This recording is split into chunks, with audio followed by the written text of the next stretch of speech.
Hey, what's up, guys? This is the Squeaky, Unclean podcast. This is episode number 3. For those of you who are wondering what the fuck happened, you said you're going to put out an episode the first week of October. I lied. Okay, I lied. I'm sorry. I'm a university student. We have bad time management skills. This is just kind of what happens. There's been so much going on. But guys, I have a good reason as to why this episode has been delayed. For one, you guys have really liked episode 2, which had Maxine Ash, so thank you so much for watching and listening in.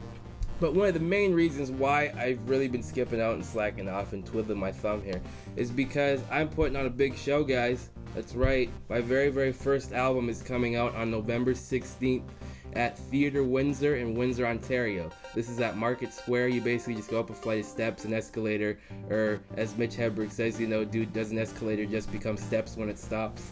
Basically, it's that type of deal. So it's going to be there, 8 o'clock, November 16th. Tickets are $10. You can go to the Theatre Windsor website, or you can go to my Facebook page, which is Dave Squeaky Wheels, or you can go to Squeaky Unclean Podcast for more details. More details will ensue. We're going to put up posters, all that shit, the whole shebang, everything that you need to do. And also, I will be at Johnny Shots, also in Windsor, Ontario, November 28th. Will you be lucid, though? That's a big question. I will be present. A part of me will be present because I'm technically, well, not half a person, because the chair counts for something. But yeah, I'm definitely... You sit around contemplating the meaning of string, like, yeah, man, I did some real good comedy. Now you should come see my show. Exactly. For those of you who are wondering who this lovely velvet voice is on the other end, this is I co-host a show with him on CJAM. This is my good friend Cameron Wells. And anyways, enough of the fucking talking. You don't want to hear any more of this intro. We're gonna get right You're gonna get right into this podcast. Thanks so much. And here's episode 3, the Squeaky Unclean podcast.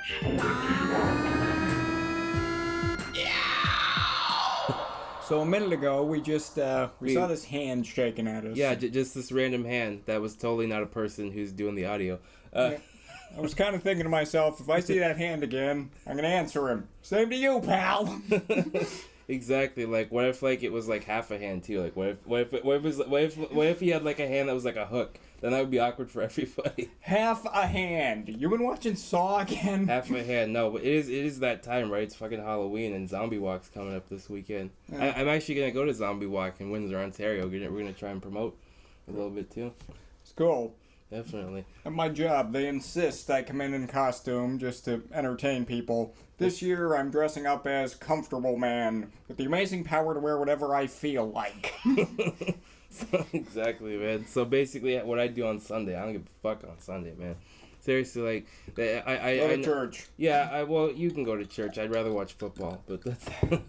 I'd rather watch football and masturbate later, but that's the honest. Oh, what are you telling me for? Hey, this is okay. You're on my show, okay? We don't have to censor shit, okay? Okay, alright. It's all good. For the longest time, actually, I've been doing Cam's show on CJAM 99.1, and actually, that's a funny story. That's actually where I started to do radio. I was about 17, 18 years old in high school.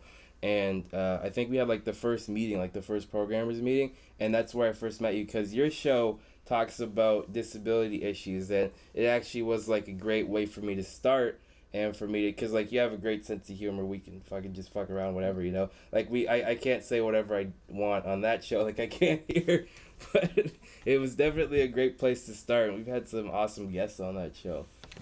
One of my favorite moments had to be, you come in, go, it's great to be back on the show with you, Cam. Look you square in the eye and go, how'd you get past security anyway? I know, right? Who'd you bribe? Seriously. I bribe a lot of people. Cam, I'm well connected. I know porn stars, okay? So that immediately gives me leverage over... No, I'm just kidding. You fucking know. I don't think watching them means you know them. Oh, fuck off. Oh, man. No, it's the truth. But even the way I came into this, a totally random thought. Sometimes when I come into like places, I guess this somehow relates to your show because of like getting a sense of humor about disabilities. Because even like sometimes when I come into this place, when I get help inside, it feels like I'm like the horse that doesn't really want to run the race, or it doesn't remember what it's even doing, but like they gotta drag it in anyway. Cause like dragging me, I'm getting like pulled up the steps, and like part of my body's resisting, but the part like my brain's saying "fuck you, just go." and the rest of my body's like, no. So like half my body's like fighting my own body, and she's like, and that type of deal. You know the old saying, don't you? What? You can lead a horse to water, but it takes 2 to 3 hours to get him drunk. Thank you, Cam. That implies I have a big cock. Okay. Oh, dear God. That was not where I was going with that. Hey, this is my show. Sorry. That's what happens. But no, like I said, Cam's been... How long have you been doing that fucking show, Cam? It's been a long time. Let's see. Right now, checking my watch. Yes. Exactly 4 years. Exactly, yeah. No, this watch. Yeah, definitely. You've had like some... Because like I remember one time we interviewed Rick Green. We've had like some really high profile guests on there.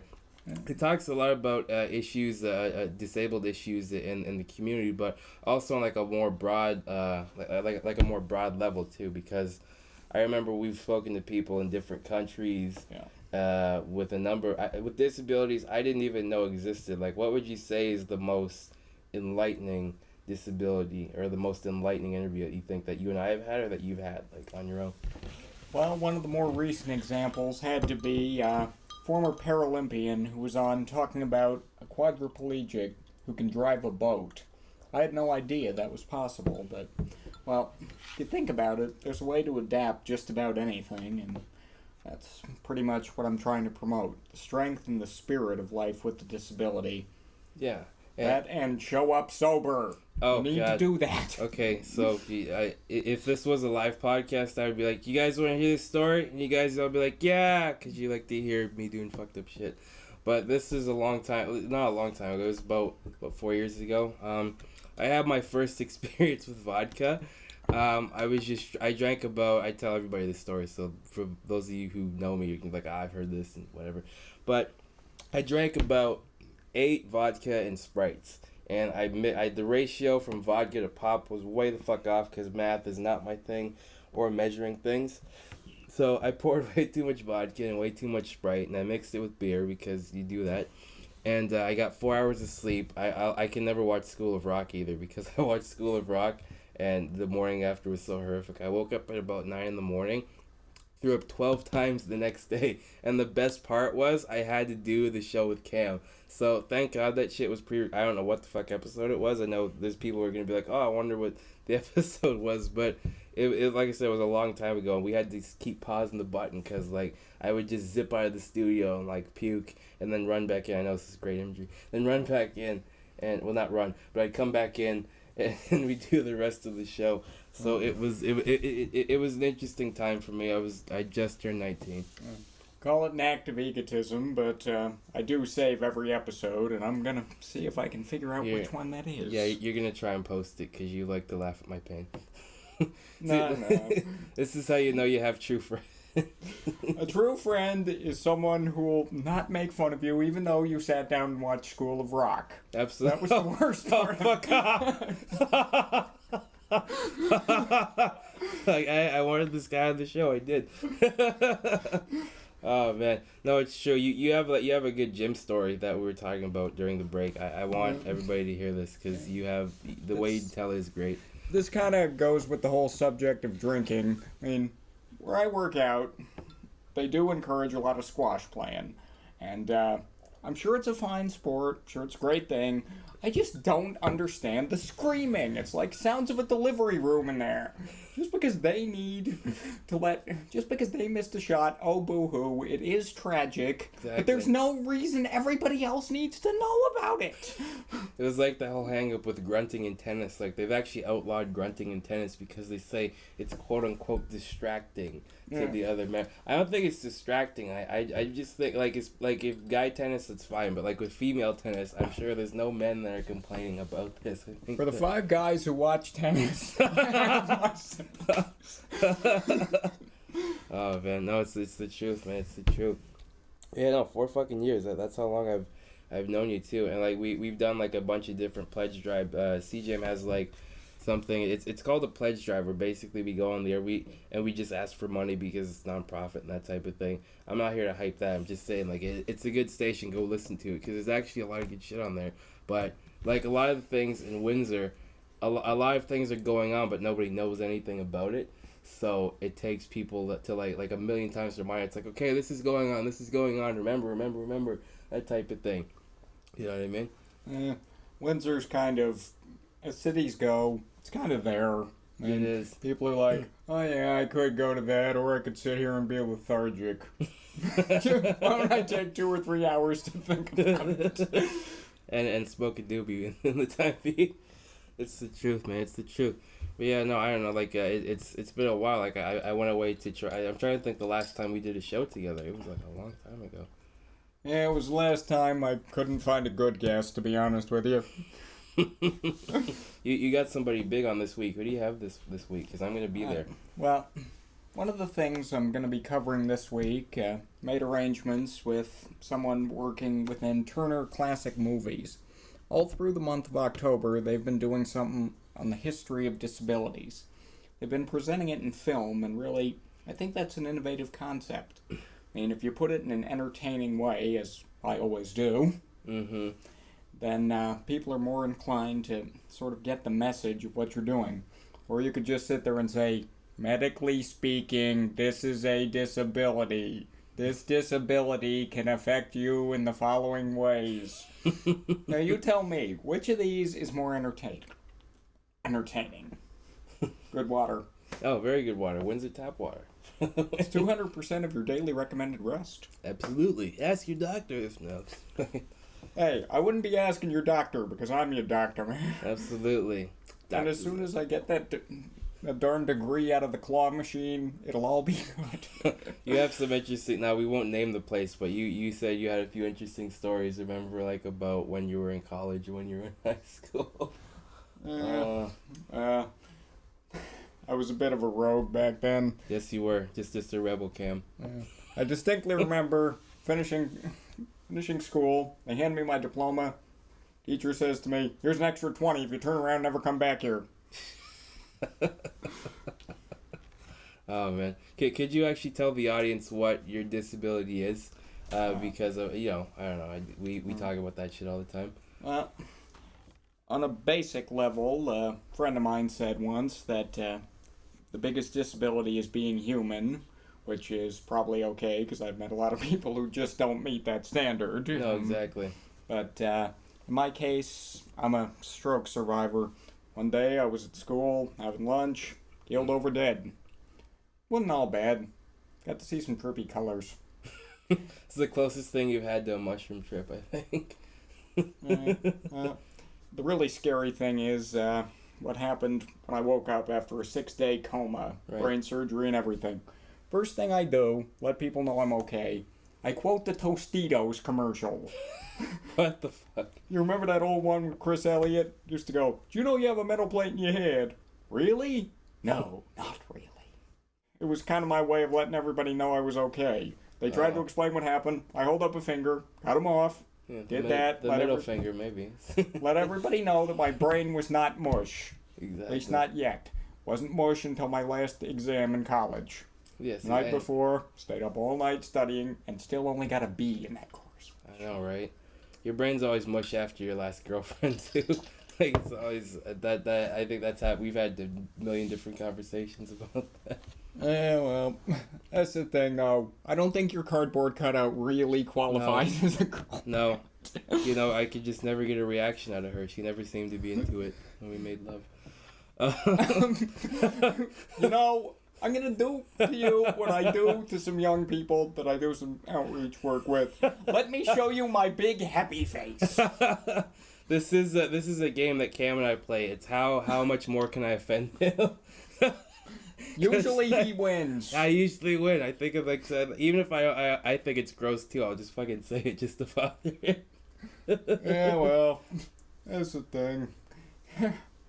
Exactly. Probably on account of you that I spent the better part of Monday night hunched over a bucket. No, absolutely. No, it was like that was. I don't know. We have to make a link for that somewhere for people. Just something like that. Make a link of somebody barfing? Oh, no, not so.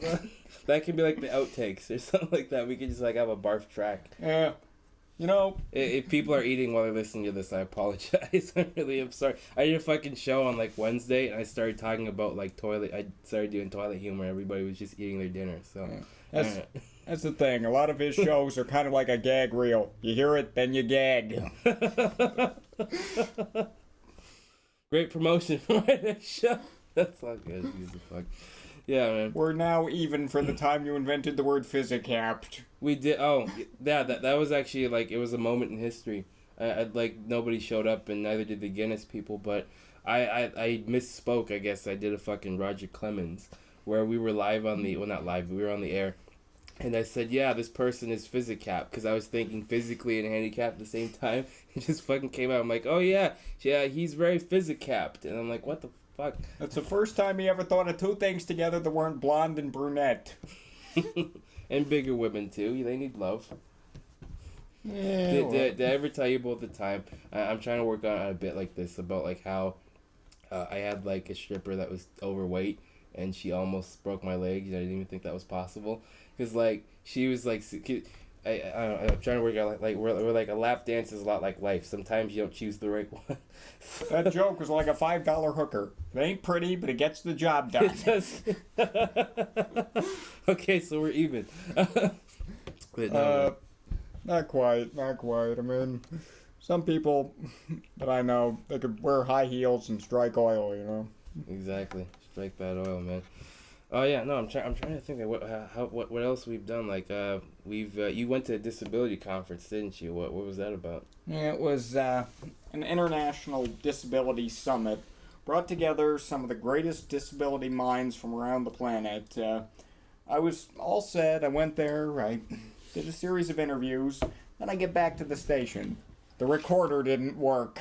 So I had to call back every one of those people. Oh, and fuck. the one in New Zealand, who is part of an indigenous culture there, was calling her at like 2 a.m. her time, so she was not happy with me about that. No. I'm just kidding. She's a great lady. How many interviews did you get? Cause like you are like a networking machine. I thought that I knew people. No, this fucking guy is connected as shit. I know guys who know guys who know guys who used to be guys. Oh. Go back to things that have involved him and the work in the show. I should tell you, he ruined my Christmas Eve once. Dragged me to a Harvey's and talking about this girl. Oh yeah, that was oh my god, that was brutal. Yeah, no, it was my first relationship where I don't know, we didn't talk for like 8 months. It was kind of shitty. And yeah, after the show, I was just in such a bad mood. We sat down and talked for like an hour. We had our Oprah moments. You understand me? To be fair, this girl that I was kind of in love with for a while was part of the inspiration for the work I've done, and now all I got left of her is a commercial. And that's really quite sad. No, I can't even play it. I listen to her voice. Oh, what did I do? Oh, I know, man. So, like even if you get over a chick, there's some parts that are just like, oh, this is painful as fuck. Yeah. You know what I mean? And I don't know. I'm trying to like think because with especially with people with disabilities, we've talked about this. It's so tough for us to integrate and for to have people look at us romantically. I was having a conversation with a friend a few months back. You don't have friends. Yeah, I know, Cam. You're just not. You're not anybody. You're not. He's not even real, folks. I'm gonna put. Well, actually, that's the physical. That's okay. I'm just a figment of all of your imaginations. Exactly. A very, very good. Man, what if we're all figments of all of our imaginations, man? It's not real. I think he's on the acid again. The acid. That's exactly what it's called. First name is the. Such a retarded. What the? What goes on in there? I don't know. I don't know. That's why I do what I do. But yeah, so we were having a conversation, and it was just about how I think you probably agree to this too. It's not necessarily that women don't want to get to know like guys that you have disabilities or just people with disabilities in general. It's just that like it's like a primitive thing where we don't want to have our offspring. We don't want to have a weak gene. You know what I mean? So because like my disability is prenatal, yours is obviously has nothing to do with genetics. But I think it's like a thing where women don't want to have like that, like those genetics, that type of thing, or there's this paranoia. But I often find that like when I do my act, or when people like see me in a light they're not used to seeing me in, that's when they're the most comfortable around. Like if they don't know me and they're just seeing me for the first time, and that's one of the reasons why I stopped going to bars. Not like stop going. I still fucking go with anybody. But yeah. I thought the restraining order was still in effect. I really did. Hey, the hearing's tomorrow. But I like, because like the only time I'll really go to bars now is with friends. Like the occasional spot that I have, I'll pop in for a drink. But I used to like go a lot, sometimes by myself, just because there's this whole delusion of like, oh, you go to a bar, you meet a chick, you'll get laid and all this crap. That's the whole stigma, and it's been going on for like a long time. And like it's tough enough to just be a guy. To just be a guy and to have game and to say all the right shit and to bullshit enough to, get even like, a little bit of action. But it's even tougher when you have a disability, because you got to deal with all that bullshit. And, like my wheelchair often takes up space and stuff like that. So it's kind of tough like that. But at the same time, I think you just realize that, those who care about you will care about you regardless.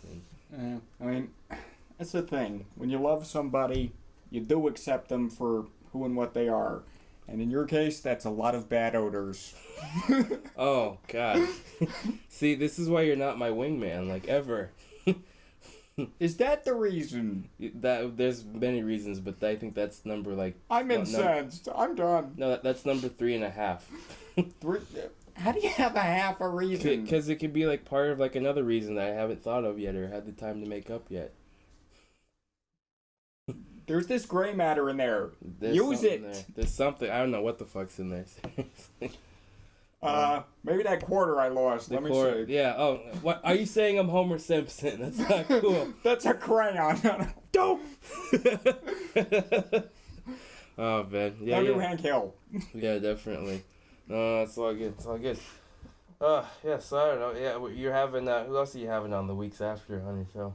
Well, probably a couple autism groups. A friend of mine's been doing some, actually, autism outreach work that's really been really exceptional, so I've been trying to lend a hand where I can. That's such a weird disability because it's relatively new, and it's a bit like physical disabilities, like disabilities in general, because it's so hard to assess. You know what I mean? It's not like, if you're like dealing with a religion or with a racial group or with an economic group or something like that. It's because like there's high functioning, low functioning. Like, I have a few friends that have learning disabilities and they're artistic, and it's different. Like the symptoms are similar, but I find that it's not an easy thing to assess. You know what I mean? Like what have you found?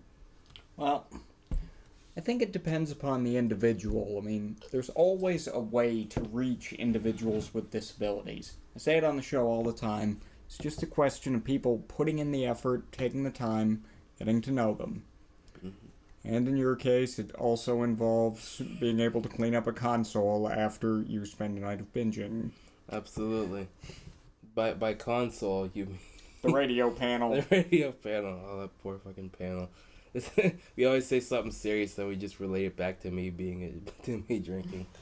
No, that's the thing too, man. That's another reason why I started the sketch show as well. Because I think that the sketch show is a nice medium. Like, did you see it? I sent you the link, didn't you? Yeah. It was. Did you like the Walter Willis thing? I think you're a very odd man. Other times I wonder how the fuck does because like I'll call you up at random times and just talk to you. You know what I mean? And then you won't hear from me for like 2 months. Actually, he's talking to my stunt double. I hired a guy for that. He has like the tape recorder, like in Ferris Bueller's Day Off or something. Mm-hmm. Yep. Totally. Tell me more. The fucking teacher tries to break in as a dog and shit. I don't know. I haven't seen that movie in a while. I got the best security system on Earth. I own nothing anybody would want. That hand's back. The hand is back. That means we gotta. Well, it's okay. We gotta wrap it up. So it doesn't really matter. Yeah, man. I don't know. Yeah, do you want to come back on though? Like, would you definitely want to? Like, is there anything else you want to plug? Because I don't know.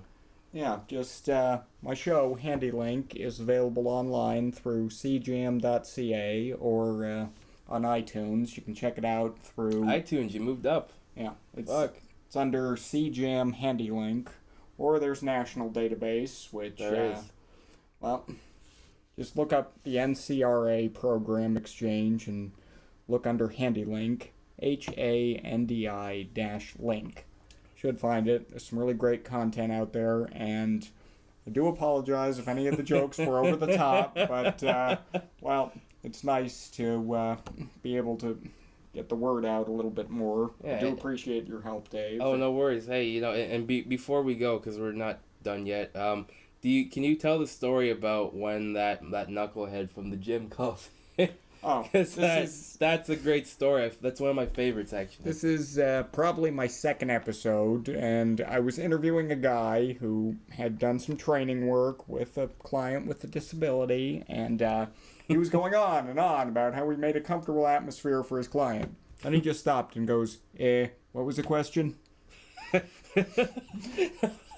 What was your question that you asked him? Because I think To be honest, I don't know, but I have the only surviving copy of that episode. Oh, we have to link people to that because that sounds hilarious. Yeah. If I could run it again, I would, but tragically, the client in question is no longer with us. But well, so now I feel shitty for making fun.